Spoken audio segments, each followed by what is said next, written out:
Hello everyone, Zane with you, and today we'll show you how to fix McDonald's monopoly prices not showing.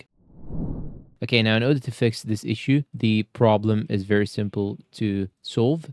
Now here as you can see, when I first open the application, here as you can see, I have this main menu. Now when you go and open the home menu, down below here you have app exclusive deals. Now here I have all the app exclusive deals. When you click on it, here you can see all the options. Now in order to fix this issue, you just have to open the settings of your phone, then search for apps, then search for McDonald's app, and you will get the McDonald's app just like so.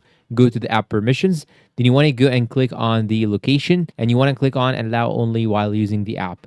While giving it the permission to your location, you will probably fix the issue of not showing the deals or the prizes. And that's all for today's video. If you find it helpful, please support us with like, subscribe, comment, share. Thank you for watching and goodbye.